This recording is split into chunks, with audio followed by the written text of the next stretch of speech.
Hey, welcome to How to Play, brought to you by the Games Capital. Today our game is Imhotep, Builder of Egypt.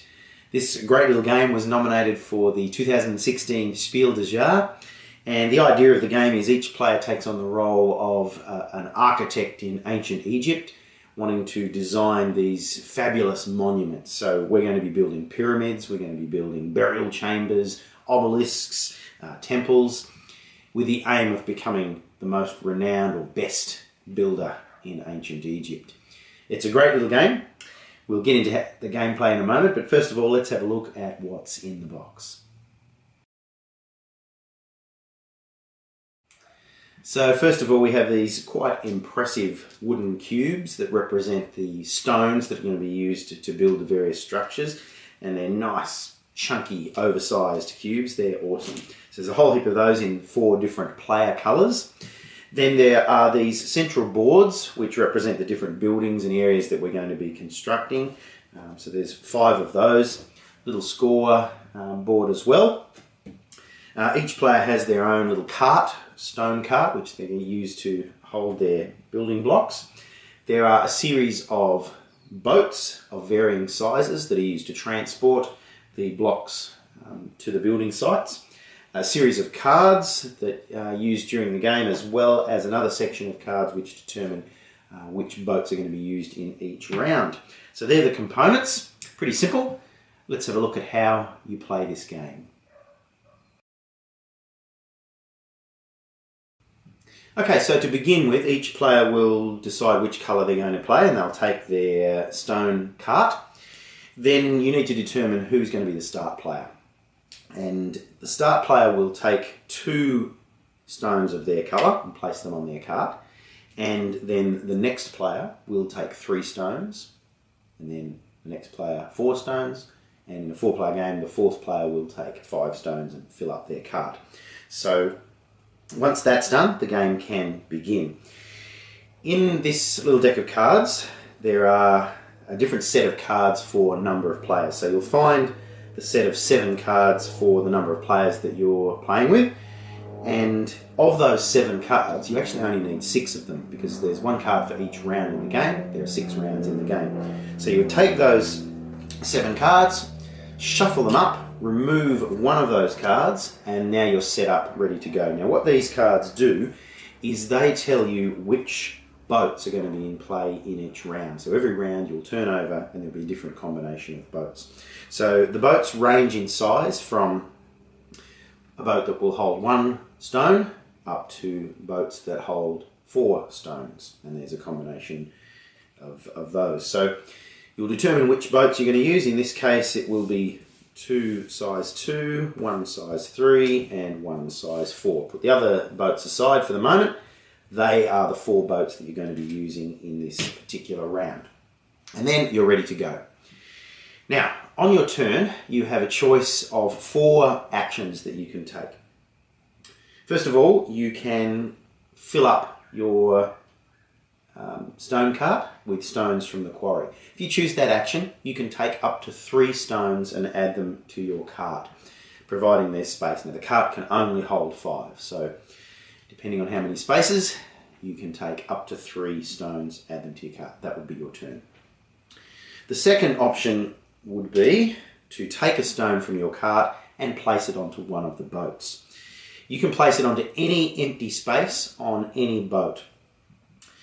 One important thing to remember is that when the boats finally reach a location, they're unloaded from front to back. And that can be important because the placement of those stones can earn you different points depending on when the stone is placed at some locations. So deciding where to place your cube can be part of the strategy in this game. But that's the second option. Place a stone onto one of the boats. The third option is to actually take one of the boats that has stones in it and take it to one of the locations. So you'll bring that across, pop it in the little slot, and then you unload the boat, as I said, from front to back, depending on the location. Now, I'm not going to go into the locations right now. In a moment, I'll explain what each of those do and how they score you points. But that's the third option, to sail a boat to a location. Then the final option is to play one of these cards that you might have acquired in a previous round, specifically the blue cards. So you can do that as your fourth choice for an action. Now basically what these blue cards generally allow you to do is to effectively take two actions. So for example, this card allows you to put a stone on a ship and also sail the ship at the same time. So you effectively get to do two things by having those cards, and you get them at the market, and we'll talk about that in a moment. Basically that's your four actions. Take stones, place stones onto ships, move ships, or play a card. Alright, let's now look at the meat of the game, which is what these different locations do when you sail your ships to them. First of all, let's have a look at the market.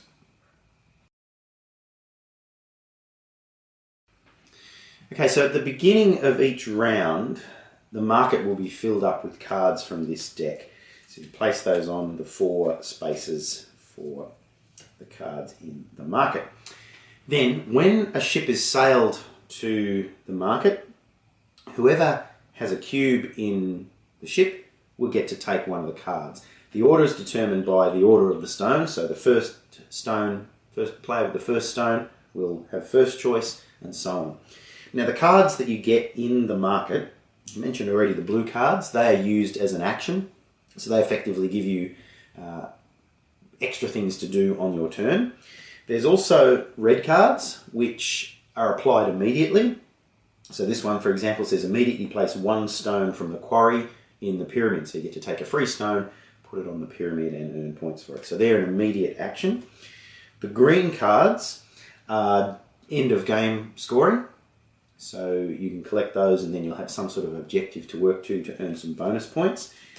And also the purple cards, which are statues, will also earn you points. And the idea here is that the more statues that you collect, the more points you will earn for those. So they're the four different types of cards. And remember, each person with a stone in the ship, when it lands there, will get to take one of those cards. All right, let's have a look at the pyramids. Okay, so when stones are sent to the pyramid, we're going to be obviously building the pyramid, and there are three levels to the pyramid. We have this base section, a 3x3 grid, and then the second level is a 2x2 grid, and then finally a single stone on the top. So we're actually creating a pyramid.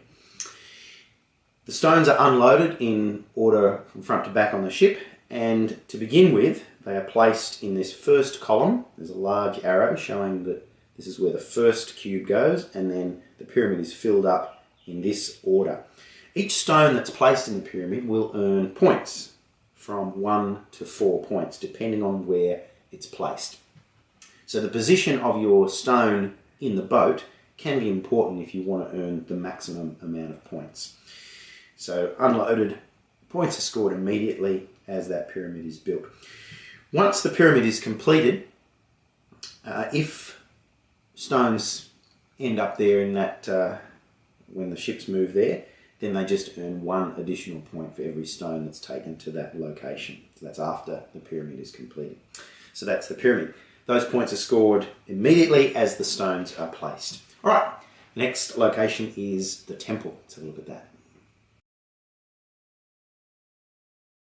Okay, so the temple has space for 5 stones, and the little arrows here indicate that the first stone that arrives will go in this spot, and then they're filled up gradually. Once there are 5 stones, then the next load will begin again and is placed on top of the previous ones, and they'll just stack up, continually stack up. Every time 5 goes on, a new row or new set will begin. Then at the end of each round, the temple is scored, and basically you're going to be scoring by looking from above. Whatever coloured stones are visible from above will earn that player 1 point. So this is going to be constantly changing as the game continues. So remember, at the end of every round, the temple is scored in that way. All right, next is the burial chamber. Okay, so the burial chamber works in a similar way to the pyramids in that The stones, as they arrive at this location, are loaded onto the burial chamber, starting from this first point, and the various columns are filled up in order. What you're trying to do here is create a group of your coloured stones, because the bigger the group of connected stones that you have, the more points you will earn. Scoring for this is only done at the very end of the game. And also, the size of this burial chamber can go beyond what's written on or seen on the board. Probably won't, but the possibility is there. So you can just continually adding stones to this area. So what you're trying to do is get a large area of connected stones. A single stone will still earn you points, but it only earn you 1 point, whereas 2 next to each other will earn you 3 points, and so on, right up to 5, which will earn you 15 points. If your group gets bigger than 5, then every additional stone that's added to that group will earn you another 2 points. And you'll also earn points for every group that you have, not just your largest, but every single stone in there will earn you points. So once again, the order that the stones arrive can have a big bearing on whether you can manage to connect your groups together, because diagonal doesn't count. They need to be side by side. Alright, so once again, that scoring is only done at the very end of the game, and that's the burial chamber. Alright, finally, we have the obelisks. So let's have a look at that now. Okay, so the final location, the obelisks, is very simple. There is a spot for each of the player's stones, and when the ship arrives there, you simply add your stone to this pile of stones that's going to grow in size and become an obelisk. And at the end of the game, depending on the number of players, there's a different scoring amount, but whoever has the highest obelisk will earn the most points, second most, and so on. So each player will earn points based on the height of their obelisk.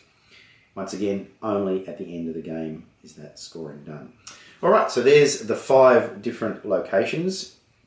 And what's interesting about this game is each of these locations has an A side and a B side. Now the B side is different. So I've only shown you what each A side has done. I won't go into what the B sides do. You can perhaps find that information out for yourself in the rules. But what's good about this game is you can mix and match. So you could have some A's, some B's, and that will change the game up considerably as to what your strategy is going to be and how they work. Alright, let's have a look at how the game finishes. Okay, so the game is played over 6 rounds, as I mentioned before, determined by these ship cards. Once you've used the last ship card, that's the last round of the game. So during the game, we will have been scoring points from pyramids and temples on our scoreboard. Then we'll do a final scoring of the burial chamber and the obelisks. Then also any end of game cards, scoring is done for those. So the green cards and also the purple statue cards might earn you bonus points. Any blue cards that you have still unused in your supply will also earn you 1 point. Whoever has the most points is the winner. And that's Imhotep. In summary, during each round, players can either collect stones from the quarry, place a stone on a ship, move a ship to a location and unload stones, or play a blue card. Each location represents a different building site. Once all the ships have been placed at a location, a new round begins. After 6 rounds, the player with the highest score is the greatest architect in all of Egypt. Imhotep is a great little game. Very simple to learn, and yet quite a bit of strategy in deciding where the best spot for your stones are going to be in order to get the most points from the different locations. Of course, the fact that you can flip over the boards and change the way each location works makes the game quite interesting, keeps it fresh. And what is really cool about this game is when it's finished, it looks awesome. So you'll have these 3-dimensional structures, you'll have a pyramid, you'll have these obelisks of different heights, you'll have a temple and so on. Yeah, it looks really cool once it's finished. Great little game. Make sure you check it out. Okay, thanks for watching. Happy gaming.